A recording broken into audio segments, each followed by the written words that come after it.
Friends, welcome to my channel. நம்ம சேனலில் நம்ம இன்றைக்கி என்ன பார்க்க போகிறோம்னு பார்த்தீங்கன்னா, சூப்பரான ரவா தோசை ரெசிபி தாங்க. ஹோட்டல் ஸ்டைலில் எப்படி செய்கிறதுன்னு பார்க்க போகிறோம்.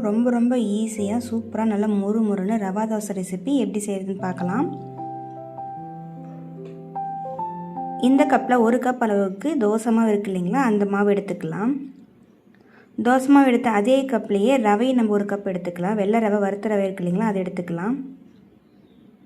இப்போ மாவு நம்ம தண்ணி விட்டு கொஞ்சமாக தண்ணி கலந்து இந்த மாதிரி விட்டுக்கலாம். 2 பெரிய வெங்காயத்தை கட் பண்ணி அது கூட சேர்த்துக்கலாம்.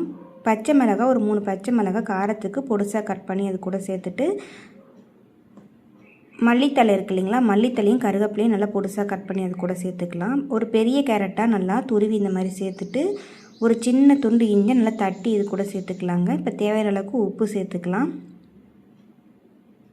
இப்போ இது எல்லாத்தையும் சேர்த்துட்டு தண்ணி விட்டு நல்லா தண்ணி மாதிரி இந்த மாவை நல்லா கரைச்சி எடுத்துக்கணும். தோசை மாவு பார்த்துக்கலாம் இருக்கக்கூடாது, நல்லா தண்ணி மாதிரி கரைச்சி எடுத்துக்கலாங்க.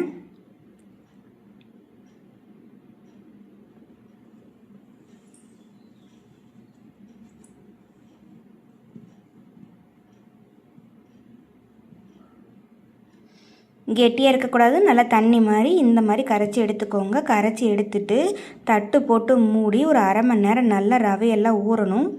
ஒரு அரை மணி நேரம் நல்லா தட்டு போட்டு மூடி ஊற விட்டுடலாங்க.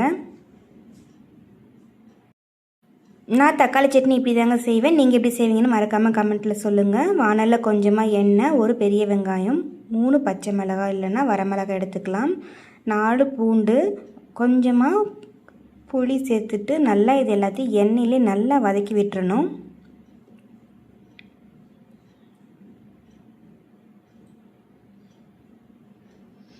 நல்லா இந்த மாதிரி வதக்கி விட்டதுக்கு அப்புறமா ஒரு 3-4 தக்காளியை இது கூட சேர்த்துக்கலாம். நல்லா பெரிய தக்காளியாக ஒரு 4 தக்காளியை கட் பண்ணி இது கூட சேர்த்துருக்கேங்க. இப்போ சட்னிக்கு தேவையான அளவுக்கு உப்பு நம்ம இது கூடவே சேர்த்துக்கலாம். உப்பு சேர்த்துட்டு தக்காளி வதக்கிறப்போ தக்காளி சட்டு நமக்கு வதங்கிடும். அதுக்காக தான் உப்பு நம்ம இது கூடவே சேர்த்துக்கிறோம். நல்லா வதங்கிட்டு இல்லைங்க, நல்லா பாதி அளவுக்கு இந்த அளவுக்கு வதங்கினா போதும். இது நல்லா நம்ம ஆற விட்டுடலாம். ஸ்டவ் ஆஃப் பண்ணிவிட்டு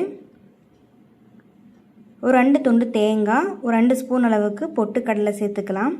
இப்போ இது எல்லாத்தையும் நம்ம கொரகொரன்னு அரைச்சி எடுத்துகிட்டு வந்ததுக்கப்புறமா நம்ம தக்காளி வதக்கி வச்சுருக்கோம் இல்லைங்களா, நம்ம அதையும் நம்ம இது கூடவே சேர்த்துக்கலாம். இதை நம்ம நைஸாக அரைச்சி இந்த மாதிரி எடுத்துகிட்டு வந்துட்டோங்க. இப்போ ஒரு அகலமான பாத்திரத்தில் மாற்றிக்கலாம். தேவையான அளவுக்கு தண்ணி சேர்த்து நல்லா இந்த மாதிரி கலந்து விட்டுருங்க. அவ்வளோதாங்க, தக்காளி சட்னி நம்ம தயார் பண்ணிவிட்டோம். ஒரு தாளிப்பு கொடுத்துடலாம். எண்ணெய், கடுகு, கொஞ்சமாக பெருங்காயத்தூள், கருவேப்பிலை, வரமிளகாய் போட்டு தாளிச்சிட்டு தாளிப்பு கொடுத்ததுக்கப்புறமா நல்லா இந்த மாதிரி மிக்ஸ் பண்ணி விட்டுடலாங்க. அவ்வளோதாங்க, ரொம்ப சிம்பிளாக தக்காளி சட்னி எப்படி செய்கிறது நம்ம இந்த வீடியோவில் பார்த்தோம். தக்காளி சட்னி இப்போ நமக்கு தயாராகிடுச்சிங்க. இப்போ மாவும் நம்ம கலந்து எடுத்து வச்சுருந்தோம் இல்லைங்களா, அதுவும் நமக்கு நல்லாவே தயாராகிடுச்சு பாருங்கள். ரவா எல்லாம் நல்லா நமக்கு ஊறி வந்துருச்சு.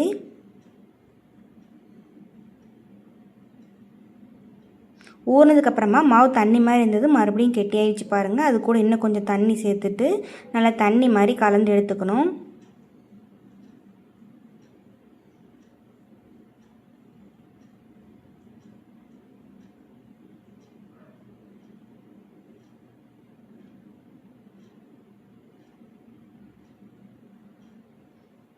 தண்ணி மாதிரி கலந்து எடுத்துகிட்டு இன்னொரு 10 நிமிஷம் நல்லா ஊற விட்டு நான் எடுத்து வந்துட்டேங்க.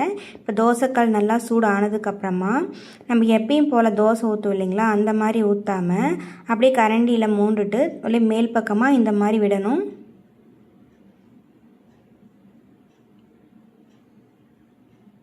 எப்பயும் ஒரே மாதிரி தோசை ஊற்றாமல் டிஃப்ரெண்ட்டாக இந்த மாதிரி செஞ்சு கொடுங்க. குழந்தைங்களும் நல்லா விரும்பி சாப்பிடுவாங்க. வீட்டில் இருக்கிறவங்களும் நம்மகிட்ட கேட்டு வாங்கி சாப்பிடுவாங்க. அவ்வளோ டேஸ்ட்டாக இருக்குங்க. கண்டிப்பாக நீங்கள் ட்ரை பண்ணி பாருங்கள். இல்லை நீங்கள் எப்படி செய்வீங்கன்னு மறக்காமல் கமெண்ட்டில் சொல்லுங்கள். நான் இப்படி தாங்க ரவா தோசை செய்வேன். நம்ம தோசை மாதிரி 2 பக்கமும் வேக விடாமல் நல்லா மேல் தட்டு போட்டு மூடிட்டு நல்லா ஒரு பக்கம் மட்டும் நல்லா முறு நல்லா வேக விட்டு நல்லா எடுத்துக்கணுங்க.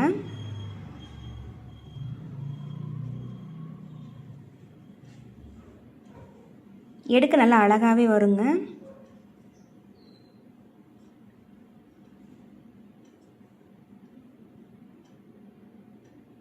இதே மாதிரி நம்ம எல்லா தோசையும் சுட்டு எடுத்துகிட்டு வந்துடலாங்க. ரொம்ப ரொம்ப சிம்பிளாக சூப்பராக ரவா தோசை ரெசிபி எப்படி செய்யுது நம்ம இந்த வீடியோவில் பார்த்தோம். அது கூடவே தொட்டுக்க ஒரு சூப்பரான தக்காளி சட்னி தாங்க எப்படி செய்யுதுன்னு பார்த்தோம். கண்டிப்பாக உங்களுக்கு இந்த வீடியோ பிடிச்சிருக்குன்னு நினைக்கிறேன். பிடிச்சிருந்தா மறக்காமல் நம்ம சேனலை சப்ஸ்கிரைப் பண்ணிவிட்டு அப்படியே லைக் பண்ணிவிட்டு ஷேர் பண்ணிவிடுங்க ஃப்ரெண்ட்ஸ். தேங்க்யூ.